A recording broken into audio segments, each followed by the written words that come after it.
Breaking news coverage of the big verdict in the Supreme Court continues. It is a huge verdict that the court has delivered just weeks ahead of the election, where it has struck down electoral bonds and said that these bonds shall stop immediately, and all the political funding that has been received by various political parties under the electoral bonds, which granted anonymity to the donor, shall be made public by the State Bank of India and on the Election Commission website. We have with us on the broadcast Sunil Prabhu. He was inside the court while this verdict was being delivered, and also Professor Jagdeep Chokar. He is from ADR, the lead petitioner in this case. Before I come to Professor Jagdeep, quickly, Sunil, to you. You know, this is, like you said, largely a battle that was pitted against the ruling dispensation versus the opposition. Make no mistake, in 2018, the electoral bond scheme was essentially brought to give an alternative to cash donations. And it was made in order to bring some kind of an anonymity to the political donor. What the government said, Sunil, very interestingly in its arguments, is that this will essentially lead to an official channel, banking channel, through which funding can be received as opposed to cash. That's now been struck down. It's a huge verdict that the court has delivered. What are the grounds, if you could break it down for the benefit of our viewers, on the basis of which the electoral bond scheme has been struck down? Well, actually, I must, it's because of it's an uneven ground. It's not free and fair. The fact that it is, there's an undue advantage for the BJP in this particular case, the ruling dispensation. Why? Look at the data that you have got. As per the Election Commission statistics, nearly 6,000 odd crores of rupees have been received by the BJP. Nearly 90 to 95%. The rest to the opposition parties. Why is that?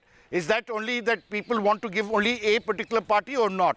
What is the reason behind this entire process? All these things will now come once the Election Commission publishes that data and explains to them. So really kudos to the guest who's there, Mr. Jagdeep, who actually spearheaded this petition. This has been a long road for them to,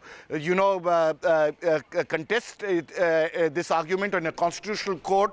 And all 5 judges agreeing that be it the Representation of People's Act, be it the Right to Information, be it the Companies Act, be it the Income Tax Act, it is violative. It is an uneven ground. As was pointed out earlier by the former Chief Election Commissioner, Mr. Qureshi, the Election Commission had said it was a retrograde step. The RBI at that time had said this is not a correct scheme. It is not correctly favored. All of them, these constitutional bodies, suddenly at a later stage changed their position when the hearing was taking place. Why did it happen? These are questions that the Election Commission as well as the RBI will have to answer. We can keep asking these questions, but the truth as to answer your question is that there was an uneven ground. It was not a free and fair process in ensuring that everybody is entitled to the funds. And it's in that backdrop that the Supreme Court today has held it unconstitutional, violative of the RTI, violative of the Companies Act, violative of the Representation of People's Act, violative of the Income Tax Act. It's a big no in terms of political funding. Whether it will actually help in bringing further transparency, because the earlier system, as was pointed out, was far worse. It allowed money, it allowed cash to be given in, up to 20,000, no questions asked. A whole lot of other issues were there.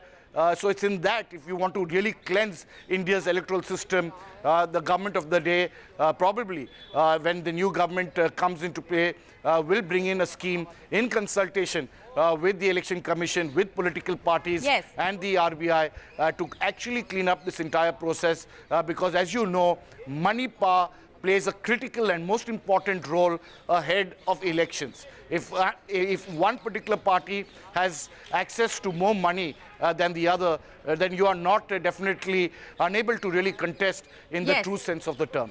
Well, absolutely.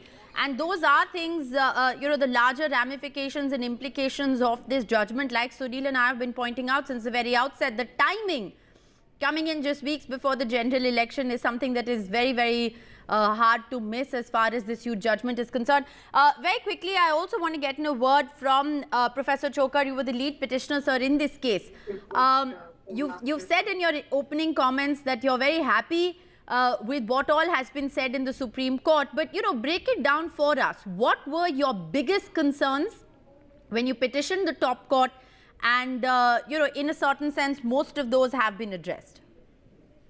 Well, the biggest concern was that this scheme created a situation where the ruling party, regardless of whether the ruling party is the BJP or the Congress or the Trinamool Congress or the whichever party, the ruling party had a potential to get more and more money and to choke the flow of money to opposition parties.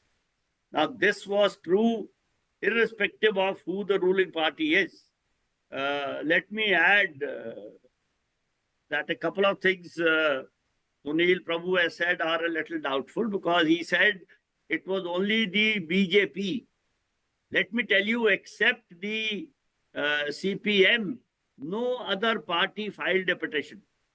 And therefore, it must be assumed that all other political parties were not really against this scheme. Number two, Sunil also said that the earlier system was far worse. I respectfully disagree. The earlier system was bad and it continues to be bad. But electoral bond scheme made it worse.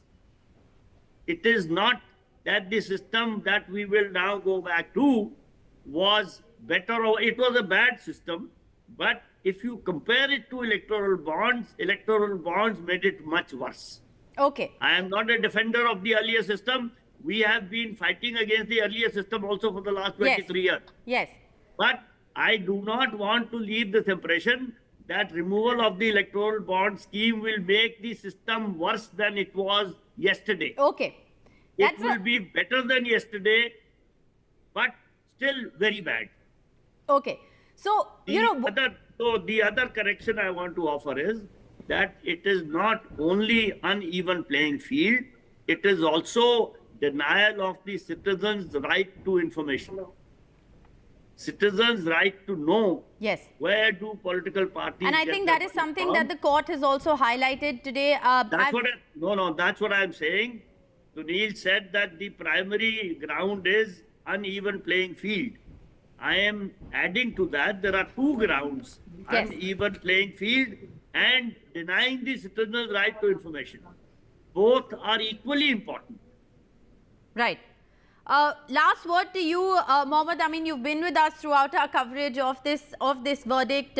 You represent the Election Commission of India. Formerly, you were with them. What's been said by the petitioner, and in a certain sense, what's been pointed out by Sunil, the analysis of this is very interesting. That it's not like the previous system was great either, but the electoral bonds made it worse. How do you respond to that, and how do you see this judgment now potentially impacting transparency in terms of political funding going forward into poll season?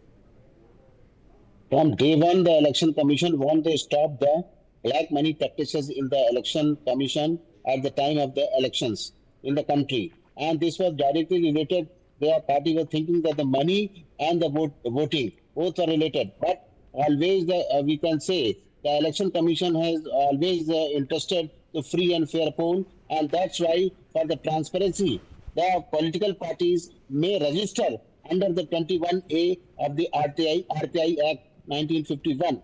So Election Commission is always giving the free and fair hand to the all parties and all people of India. So, but this is also good.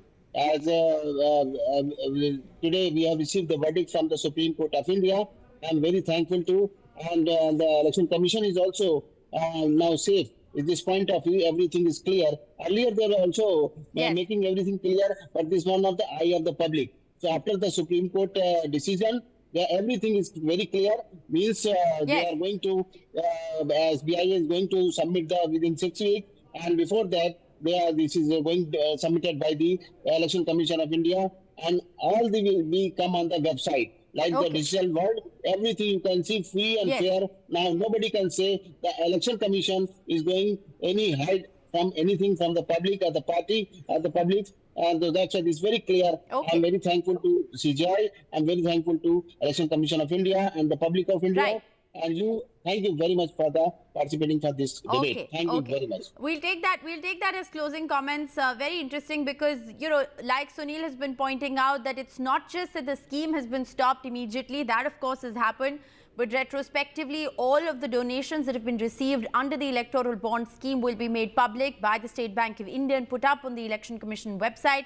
And those individuals who may have utilized the electoral bond scheme to make political donations in the last 15 days can in fact get a refund if they desire to. So that's also very interesting to note, that it's essentially gone a step further, not just deemed it arbitrary and unconstitutional, but retrospectively all of those details under the scheme will have to be made public.